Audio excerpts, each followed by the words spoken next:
Was the first really difficult research level math problem that you encountered? One that gave you pause, maybe?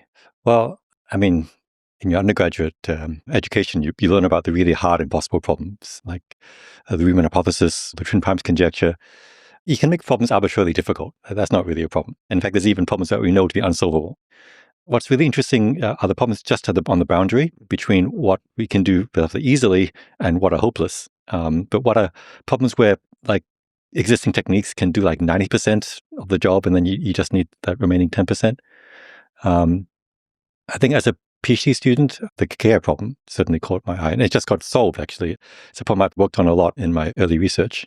Historically, it came from a little puzzle by the Japanese mathematician Soji Kakea in like 1918 or so. So the puzzle is that you have a needle on the plane, or think like driving on a road or something, and you wanted to execute a U-turn. You want to turn the needle around. But you want to do it in as little space as possible.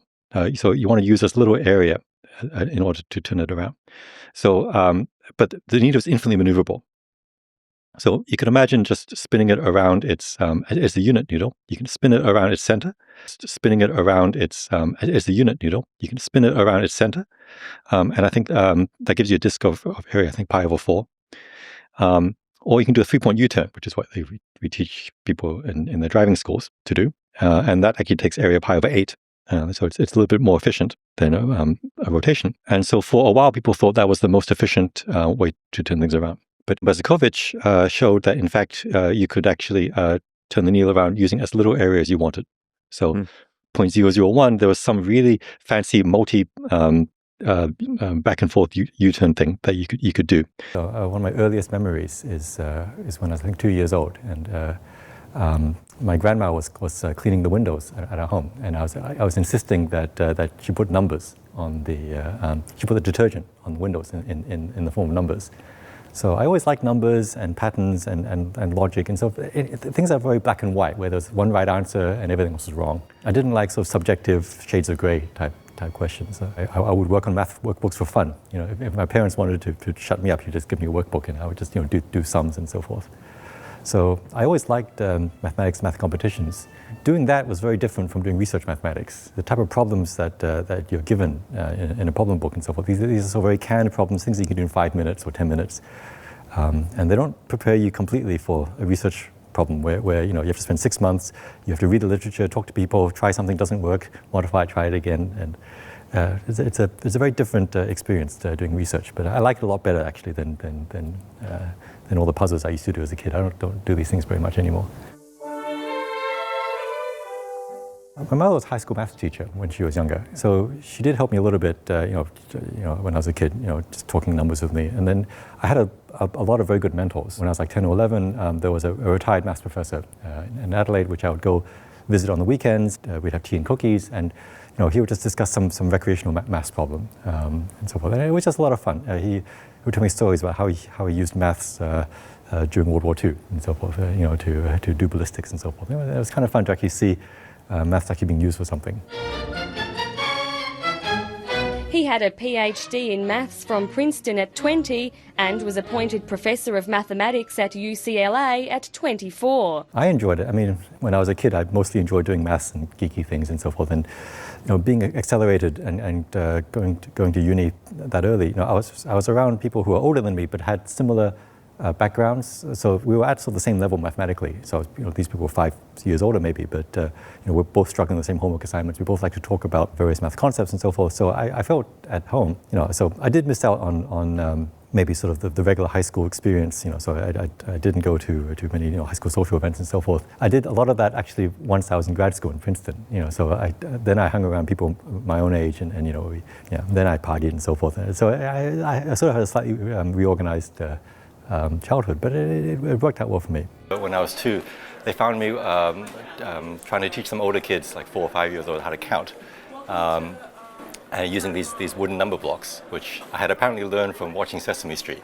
The earliest memory I have of mathematics was maybe a little bit older, maybe I was 4 or so, and my grandmother was washing the windows at our home, and I was demanding that she put the detergent on the windows in the shape of numbers. So I always like numbers and anything which was a logical pattern, and where there's a clear sense of a right answer and a wrong answer, so no shades of gray. The Fields Medal was crazy. Yeah, so I think to every Fields medalist, there's right after you get the medal, you suddenly have this huge burst of attention.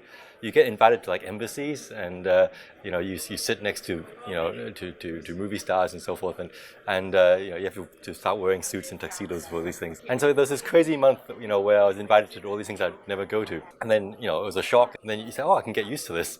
And then it stops. Then so life returns back to more or less normal. It's crazy for a time, but then you go back to teaching and research. When I was growing up, I didn't actually realize that you can make a living as a mathematician. So I told people I wanted to be a shopkeeper because I thought I could do the accounting for them. It seemed like a very logical job. In fact, it was a long time. I think it was only after grad school that I realized what it really was like to be a mathematician. I thought that it was like some sort of higher version of school where some central committee would give you problems to work on and you would solve them.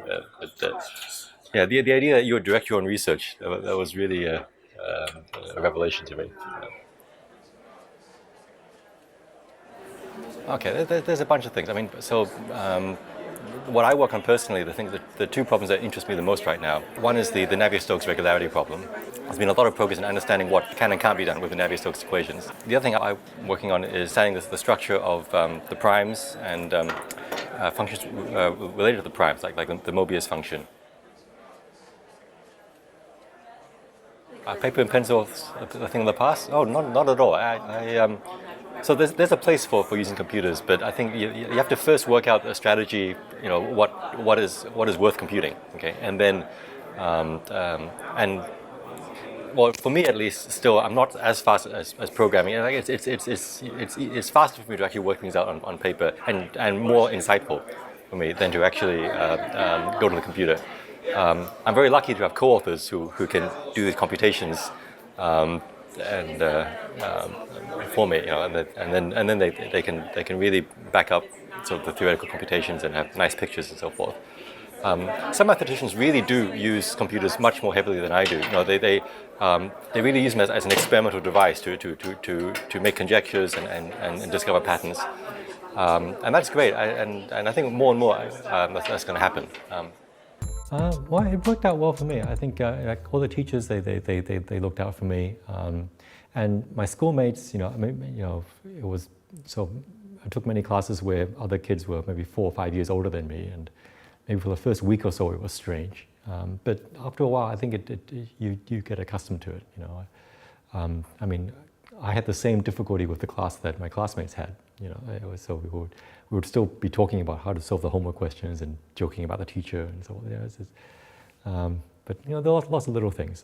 When I was, I think maybe, how old was I? Maybe around 11 or 12. I would be taking high school advanced math classes, and they had a special cushion for me to sit on the chair because I couldn't reach the desk without the cushion. So they had to keep a special cushion in the classroom.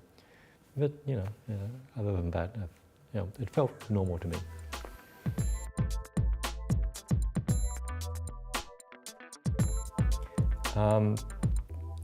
I think, initially there was a particular retired math professor who I would spend the weekends with, and I think he really helped sort of make math really enjoyable for me. I already enjoyed like solving the math problems, but learning that it was useful for other things. I had an undergraduate advisor who really encouraged me to do mathematical research. At the time I didn't really know that you could actually make a living as a mathematician. I thought maybe I could become a shopkeeper or something because I like numbers, so I could at least do the accounts. So he encouraged me to study abroad, to go to. I went to America. I went to Princeton to do my PhD, and then my PhD advisor, he also was. He encouraged me a lot to stay, not to return directly to Australia, but to keep studying abroad. And So I took a position in Los Angeles.